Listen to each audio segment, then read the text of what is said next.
I feel like this is me fighting against evil. You're not gonna lose to a wing. You're not gonna let a chicken wing. Yeah.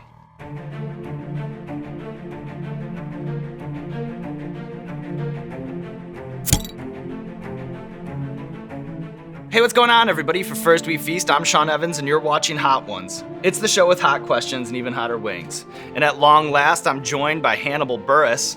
He's one of the best stand-ups in the game. You know him from his many films and TV shows like Broad City and The Eric Andre Show. You can also catch him on his podcast, The Handsome Rambler. Hannibal, welcome to the show. Thanks, man. Appreciate it. How are you with hot food? I like some spice, but I don't think food should make you uncomfortable. Right.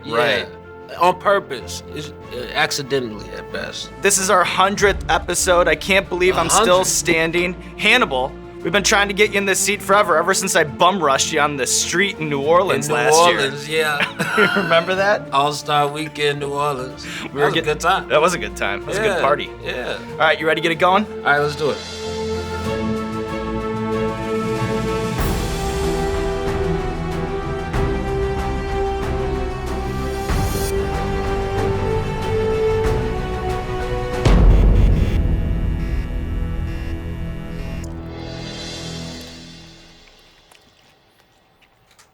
Yeah, it's chill.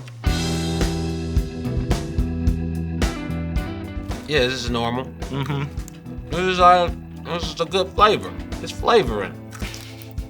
It's it. So last year you moved from New York back home to Chicago, explaining to Stephen Colbert it's less famous people for competition. So if you'll humor me, I want to get a Hannibal Buress city guide from you. Do you fuck with Garrett's caramel and cheddar popcorn or no? I only have that as a gift. Well, I think Conan has it backstage at his, so that's when I'll have Garrett's. It's great, but I don't really go get popcorn. I don't go out of my way for it like that. What do you think's the better nickname, the Windy City or the Second City? Windy City, or just the Shy itself. Yeah, but I don't like the Second City as a name. It's a great comedy theater, but not a name. How do you describe juke music to people who don't know what it is?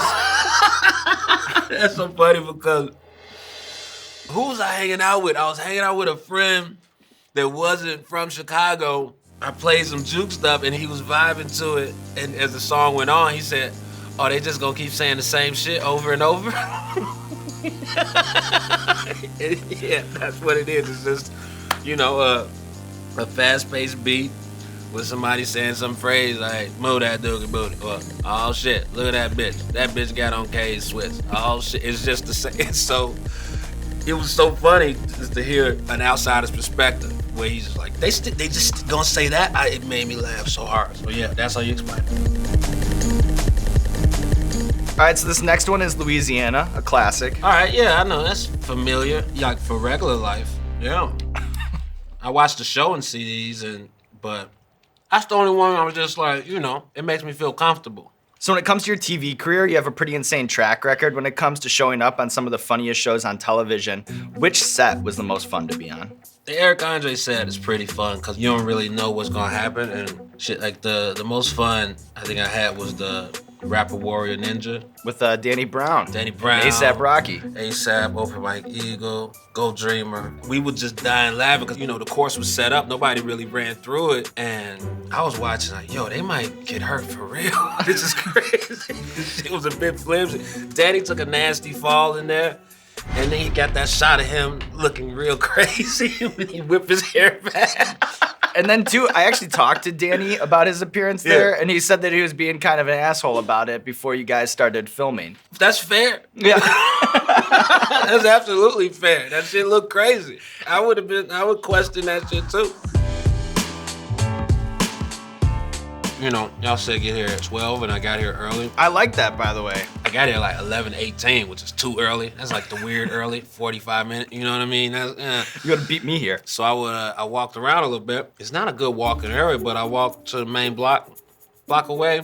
Real cryotherapy place. I did cryotherapy and killed some time. You did before the show? Yeah. Wow. And I figured it'd be weird to do cryotherapy right before eating a bunch of hot sauce.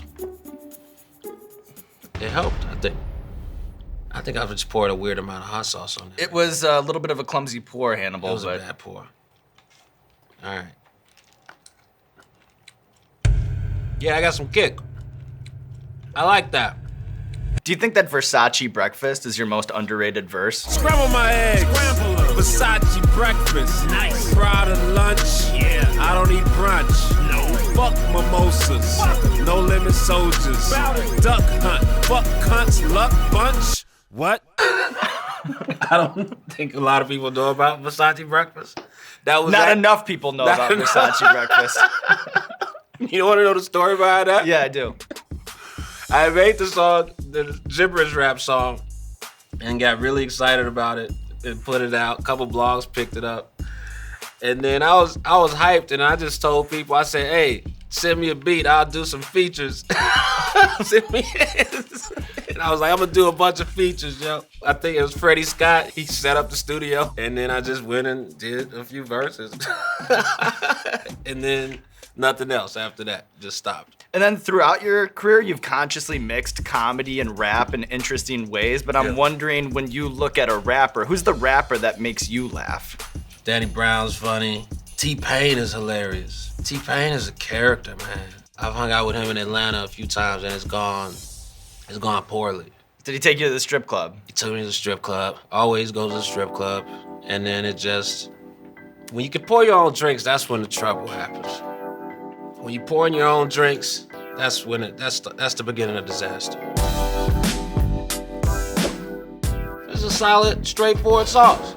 That's what we were going for, Hannibal. Yeah. It's the highest of compliments. I appreciate that. Yeah. So whenever I hear a comedian talk about getting their start, it sometimes will have sort of a dark quality to it, you know, playing laundromats in front of 12 people, or living in their cars, or maybe sleeping on the subway or outside of a Starbucks. And I wonder, when you look back on the road, when did you feel furthest from success? During those times, the thing with it didn't feel that dark then. You know what I mean? Because I was just trying to keep your head above water? Yeah, and I was 23.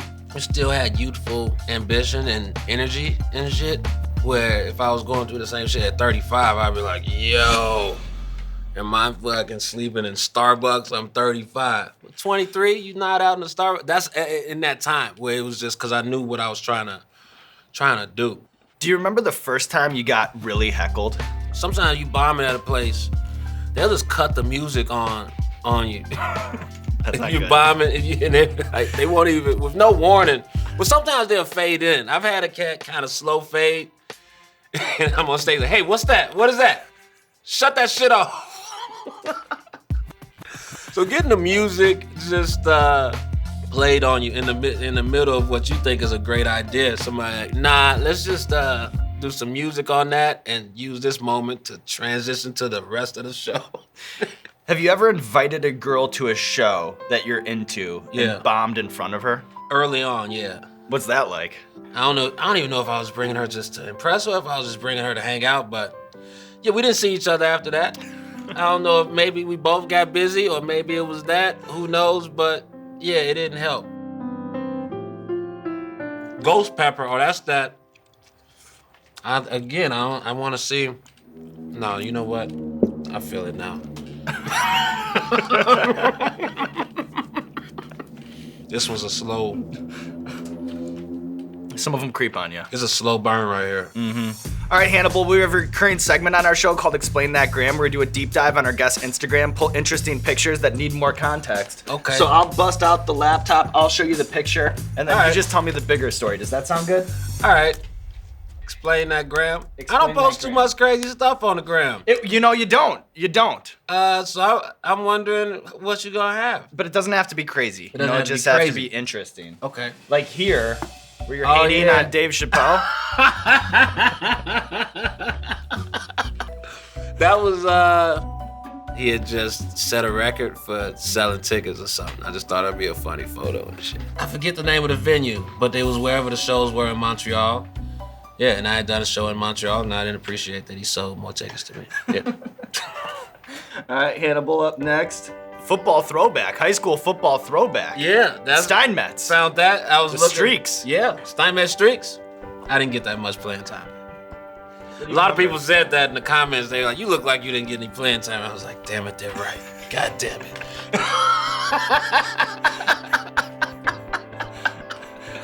Oh shit, yeah, I was They had me playing tight end. I didn't get many reps at all. At least once or twice when they finally put me in, I had a false start. We were already losing. I get right in the game, 5-yard penalty.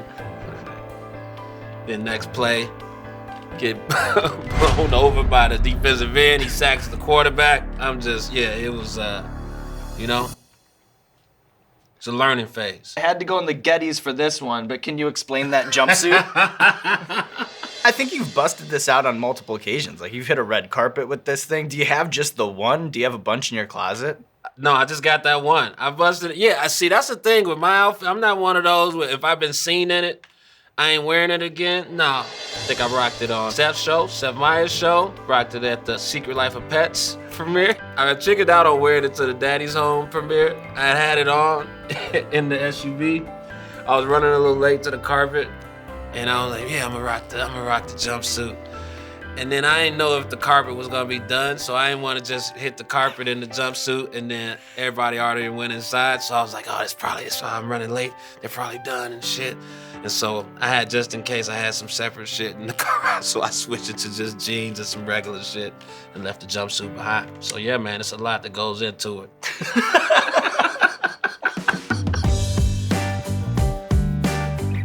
Yeah, that one's something. What is it? Jalokia Scorpion. Yeah. 5% of profits go to charity. I did this random thing where I was high and I had taken Adderall and I was just on the internet and I came across some tweet about this girl. She wanted to go to wrestling school. And then I was just in a good mood and it was a couple grand. And I was like, sure, I'll send a stranger to wrestling school. And I told the story on Rogan's show. And then I'm just telling it just as a story, you know? Little podcast anecdote. Yeah. But then I get a bunch of messages like, hey, I heard you sent that person to wrestling. I'm trying to go to med school. Oh, I'm trying to start this type of business. Can you help my merch company? It was the weirdest shit. And I just added to it. Yeah. I just fucked up because now people gonna do it and then people gonna do it in jest also. As a joke. Well, speaking of podcasts, I want to take it back to the Handsome Rambler podcast on this one because as I understand it, you met your co-host, DJ Tony Trim, at Southern Illinois University, Carbondale, right? College, yeah. And then that's where the comedy bug bit you, right? Yes. I went with my friend Cheedy, and he was doing stand-up. I went and watched him. Cheedy was really funny with some other people, but it's open mics, so open mics, that's what they're for. So it kind of demystified it for me. Well, I didn't, I was used to seeing polished stand-up on television, and I was like, I can try that out. It's available to me. I like performing and shit, so let me try this out. I tried it. It was some stuff that I was weirdly aggravated about, and I just wrote them down. I had no outlet for. Just simple shit. Why is the spelling bee on ESPN? That's not a sport. Just simple, old man, grumpy shit.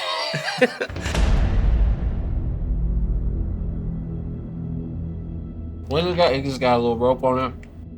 Yeah, how much do you think the bottling affects how well it sells? I think that hot sauce, it's like wine, where people, I think, buy with their eyes more than anything else, Yeah. Just find a label that they like or whatever, or they feel like threatened or dared by it, Look at this shit. This shit got a goddamn bullet. You get a keychain with it. They're really pushing it. How much is this in the store? I think that's like $19 or something like that. Sorry, we skipped ahead. My bad. No, that's okay, Hannibal. We're bouncing on this. Get on the auto-tune. So on your YouTube channel, you used to review restaurants on your pit stops along the way. Notably, you called Cracker Barrel the Tim Duncan of restaurants, a superstar but slightly boring. Mm-hmm. Do you still stand by your review of Lamb's Creek in Mansfield, Pennsylvania, which you called a real piece of shit?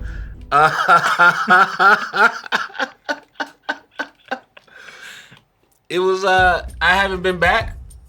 I might have written that review or done that review in a heated state. And it was a little bit bad though. Yeah, it was one full celery stalk. I hadn't seen anything like that.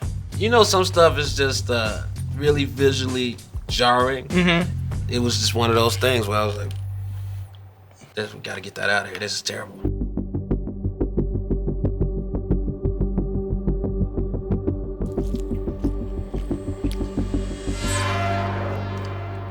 This tastes like poison.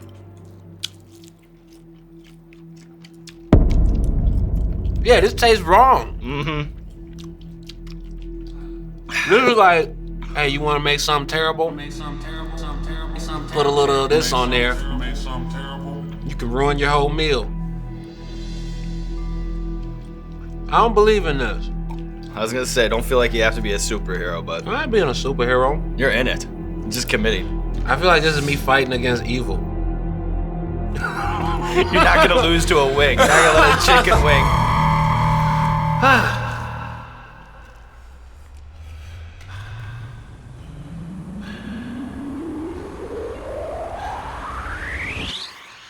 Yeah, man.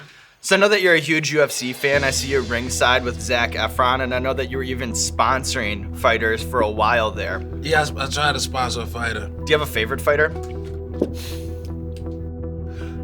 Yair Rodriguez is pretty entertaining, but he got beat up recently. But he's a very exciting fighter. Dom, you're standing by with the refills. Come on in. Come on in. Thank you.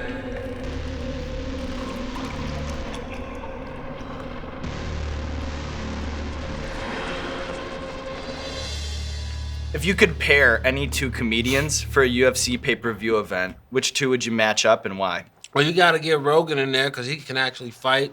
Rogan got to do one of those matches where he go against 3 people. John Mulaney, Mike Epps, and Shucky Ducky against Joe Rogan live at the MGM Grand Arena. Get your tickets.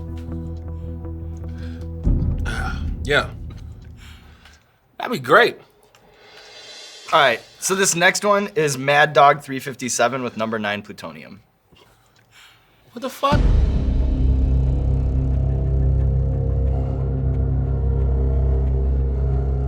You ain't gonna follow up? You just gonna say So with this show, plutonium is casually and then just move along, like just eat.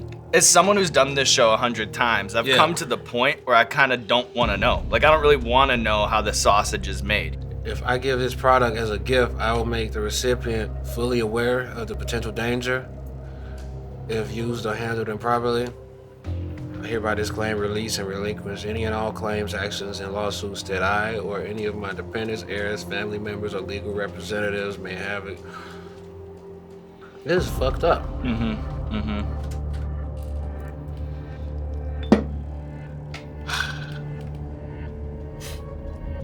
All right.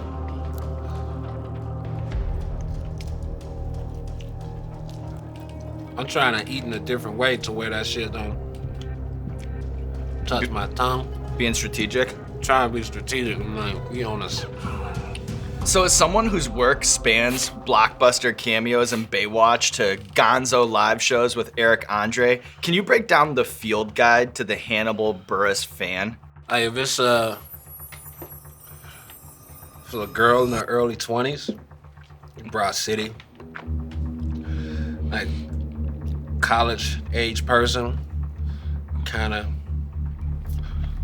you know, probably an Eric Andre person, like some dude like 45, 50 with kids, daddy's home. Some people just yell out, they'll call me Lincoln from Broad City, and it took me a while to be like, hey, that's not my name. Dom, do we have any more milk?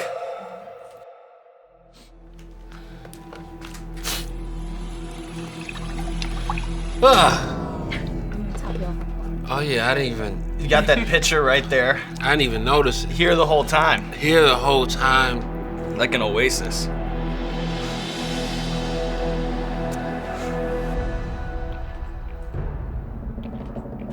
All right, Hannibal. Oh man.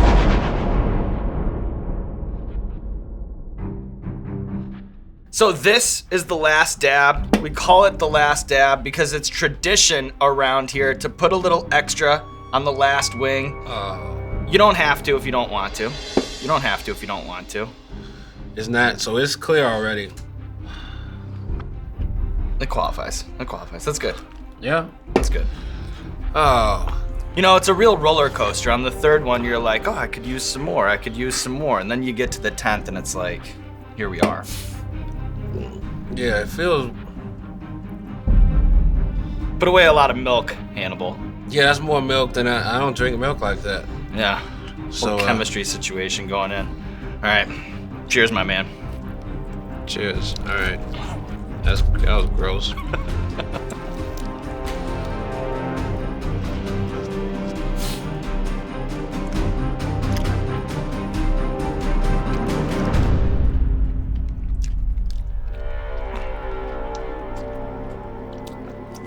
Man.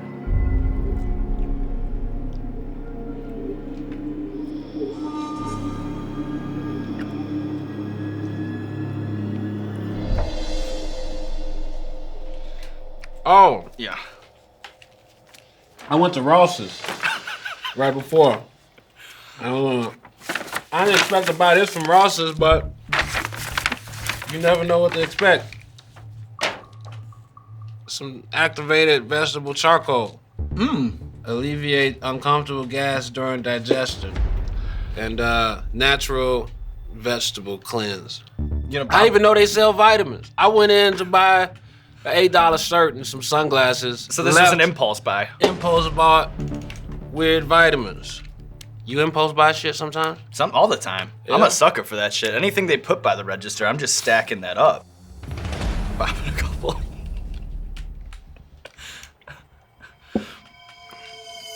Oh.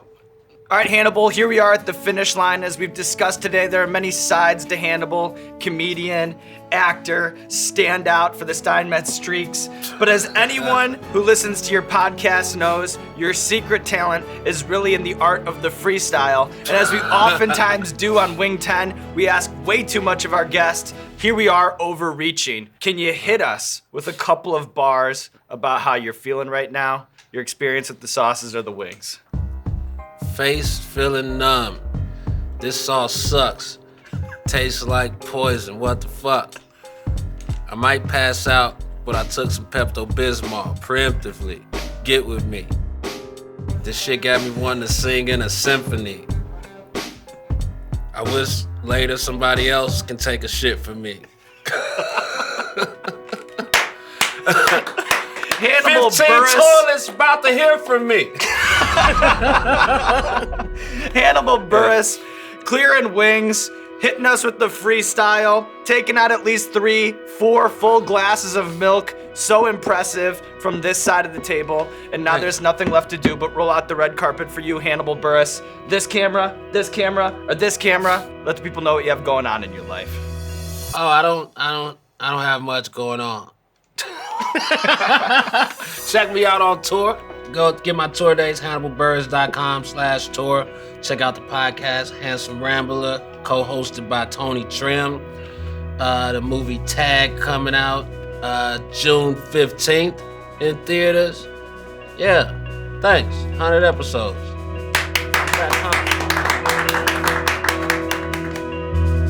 You do feel different though. It does shift your mood. The last couple questions, I could just hear myself. I don't talk like this. But I'm talking totally different right now.